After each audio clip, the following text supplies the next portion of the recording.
महेंद्रगढ़ गांव। इस समय रात के 9 बजे हैं। 3 लोग गांव के पेड़ के नीचे बैठकर आपस में कुछ बातें कर रहे हैं। अरे यार, मेरा तो तुम्हारे गांव में मन ही नहीं लग रहा। आज गर्मी भी बहुत है। तुम तो बोलते थे शाम होते ही हम अच्छी गप्पे लड़ाएंगे। क्या हुआ उसका? मुझे तो ऐसा कुछ नहीं लग रहा। अरे भाई, थोड़ी देर और इंतज़ार कर लो। अभी श्यामू काका आते ही होंगे। उनके आने के बाद तुम्हारा मन भी लग जाएगा और महफिल भी बहुत अच्छी जमेगी। श्यामू काका? श्यामू काका कौन है? और तुम लोग उनकी इतनी तारीफ क्यों कर रहे हो? हाँ, श्यामू काका। दरअसल उनका पूरा नाम श्याम सुंदर जी है। पहले वो शहर में रहते थे। जब तक नौकरी की तब तक वहीं रहे। सुना है वहाँ एक सेल्समैन की छोटी मोटी नौकरी करते थे। अब रिटायर होने के बाद अपने गांव वापस आकर बस गए। शहर में उनका मन नहीं लगा। गांव में वो बहुत लोकप्रिय व्यक्ति हैं। बच्चे, बूढ़े, जवान सभी से उनका मिलना जुलना है। कई लोग तो उनसे सलाह लेने भी आते हैं। तू नया है ना, इस वजह से श्यामू काका के बारे में नहीं जानता। 1-2 कहानियाँ उनकी सुनेगा ना तो तू भी जान जाएगा। नहीं नहीं भाई, श्यामू काका जो हमें बताते हैं वो कहानियाँ नहीं, उनके जीवन की सच्ची घटनाएं होती हैं। चलो देख लेते हैं तुम्हारे श्यामू काका को भी। आते ही होंगे वो।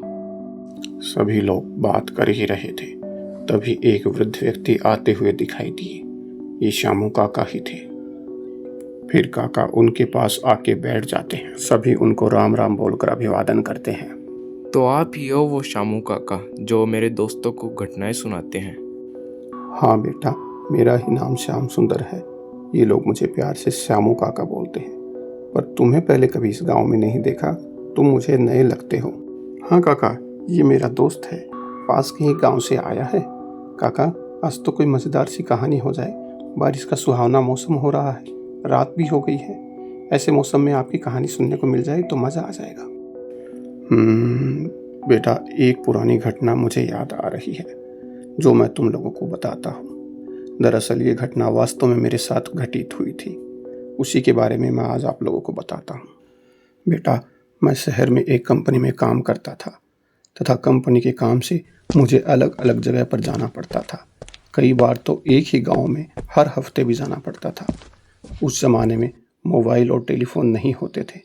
लोग चिट्ठियाँ लिखकर ही एक दूसरे का हाल चाल जाना करते थे। ऐसे में मुझे एक बार कंपनी के काम से गंगापुर नाम की छोटी जगह पर जाना पड़ा, जो पहाड़ों से घिरा हुआ एक छोटा शहर था। वहाँ मुझे कुछ लोगों से मिलना होता था। मैं जब भी काम ख़त्म करके लौटता था तब रात को एक जगह रुककर बस का इंतज़ार करता था। मैं कई हफ्तों से इस जगह पर बार बार आ रहा था। इस दौरान मैंने एक अजीब बात देखी। मैंने देखा बस स्टैंड के पास थोड़ी सुनसान जगह पर एक लड़की खड़ी रहती थी और मुझे ही देखती रहती थी, जैसे मुझसे कुछ कहना चाह रही हो। पहले तो मैंने ज़्यादा गौर नहीं किया, लेकिन एक दिन उसने मुझसे बात करने की कोशिश की। सुनिए, आप शहर में रहते हैं ना? हाँ, बताइए क्या बात है। आप मेरा एक काम करेंगे? शहर में मेरी बूढ़ी माँ रहती है जो अकेली है और उसकी देखभाल करने वाला भी कोई नहीं है। मैं आपको एक चिट्ठी देती हूँ, क्या आप उसे दे देंगे? मुझे उस लड़की की आवाज़ कुछ अजीब सी लगी, लेकिन मैंने सोचा हो सकता है इसकी तबीयत खराब हो। मैंने इसे एक नेक काम समझा और वो चिट्ठी ले ली। उस पर लिखा हुआ एड्रेस मेरे घर से ज़्यादा दूर नहीं था, इसीलिए शहर पहुंचकर मैं अगले दिन उसके घर गया। जल्दबाजी में मैं उस लड़की का नाम पूछना भी भूल गया था। ये तो आपने बहुत अच्छा किया काका। इस जमाने में इतनी भलाई अनजान लोगों के लिए कोई नहीं करता। सही बात है बेटा, पर जब मैं उसके एड्रेस पर गया तो वहाँ एक बूढ़ी औरत मिली। माँ जी सुनिए, मैं गंगापुर गांव गया था। वहाँ आपकी बेटी ने आपके लिए एक चिट्ठी भेजी है।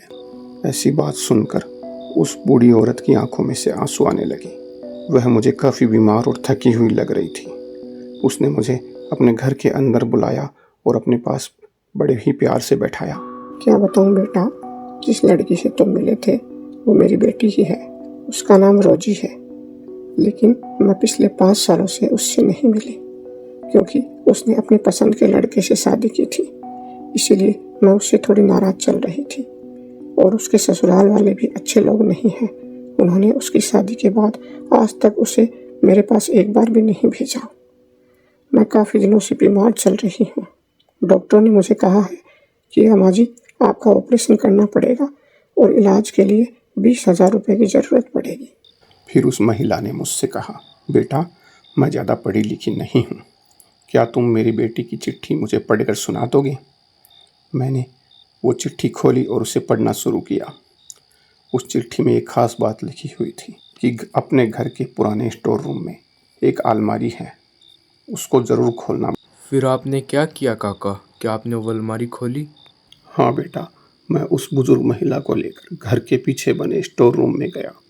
वहाँ उस महिला ने मेरे सामने ही उस अलमारी को खोला। उसमें एक कपड़े की पोटली रखी हुई थी, जिसको देखकर मेरे होश उड़ गए और मैं हैरान रह गया, क्योंकि उस कपड़े के पोटली में 20,000 रुपये रखे हुए थे। लेकिन काका इसमें हैरान होने की क्या बात थी? उसे रुपए ही तो मिले थे। तुम समझ नहीं रहे हो बेटा, वो रुपए ऐसे लग रहे थे जैसे किसी ने आजकल में ही रखे हों, और जिस कपड़े में छुपाकर वो रुपए रखे गए थे वो भी एकदम नए जैसा लग रहा था। उस समय मेरी समझ में कुछ भी नहीं आ रहा था। ये पैसे उस बूढ़ी औरत के घर में कैसे आए, क्योंकि उसके घर पर उसके अलावा और कोई नहीं रहता था।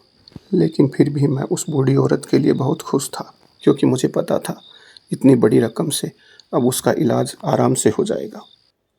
जाते समय उसने मुझे कहा, बेटा अब की बार अगर तुम गांव जाओ तो मुझसे मिल के ज़रूर जाना, मुझे अपनी बेटी रोजी के लिए कुछ सामान भिजवाना है। आप चुप क्यों हो गए काका? आगे बताइए ना क्या हुआ। आप कहो तो मैं आपके लिए चाय मंगवाऊं?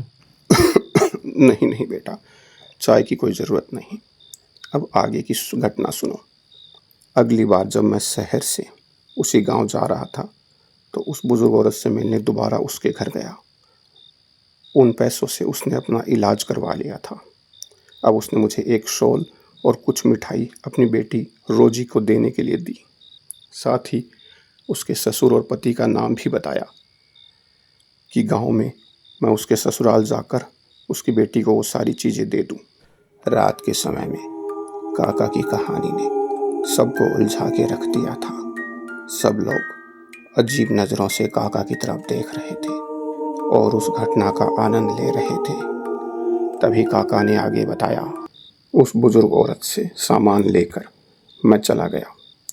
उस गांव पहुंचने पर सबसे पहले मैंने अपना काम ख़त्म किया और शाम को रोजी के ससुराल पहुंच गया। वहां जाकर मैं उसके पति से मिला। जी मैं शहर से आया हूं।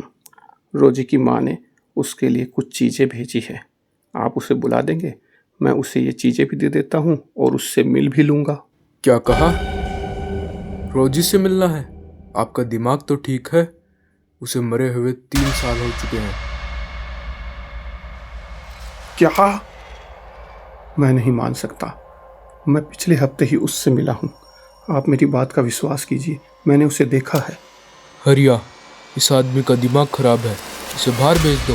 मैं पहले से ही दुखी हूँ, इसे कहो यहाँ से चला जाए। बाबूजी आप यहाँ से चले जाइए, हमारे साहब ठीक कह रहे हैं, रोजी बेटिया अब इस दुनिया में नहीं है।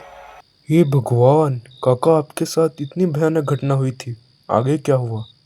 क्या बताऊँ बेटा, मेरी बात पर किसी ने विश्वास नहीं किया, लेकिन वो नौकर मुझे रोजी की कब्र पर ले गया। मैं बहुत दुखी था, क्या करता, लेकिन कुदरत के फैसले के आगे मजबूर भी था। मैंने वो शॉल और मिठाई रोजी की कब्र पर रख दी और भारी मन से वापस आ गया। मैं अपनी बस का इंतज़ार करने लगा। आज वहाँ रोजी भी दिखाई नहीं दी, जहाँ वह हमेशा खड़ी रहती थी। जैसे ही बस चलने लगी, मुझे जंगल की तरफ रोजी चलती हुई दिखाई दी। उसने वही शॉल ओढ़ रखी थी जो उसकी माँ ने भेजी थी। उसने मेरी ओर ध्यान से देखा, जैसे मुझे शुक्रिया अदा कर रही हो, और अचानक गायब हो गई। उसके बाद वो मुझे कभी दिखाई नहीं दी। काका आपके साथ इतनी भयानक घटना हुई, फिर भी आप डरे नहीं? बेटा, वो शक्ति मुझे डराने नहीं आई थी, बल्कि अपना एक काम करवाने आई थी। उनकी भी अपनी दुनिया होती है और उस चीज़ों पर तब तक विश्वास नहीं होता जब तक वो खुद के साथ नहीं घट जाती। सभी प्यारे दर्शकों का धन्यवाद। अंत में मैं यही कहूँगा कि हमारे चैनल को लाइक करें और सब्सक्राइब करें और एक प्यारा सा कमेंट ज़रूर रखें, ताकि हम आपके लिए ऐसी ही और कहानियां लेकर आ सकें।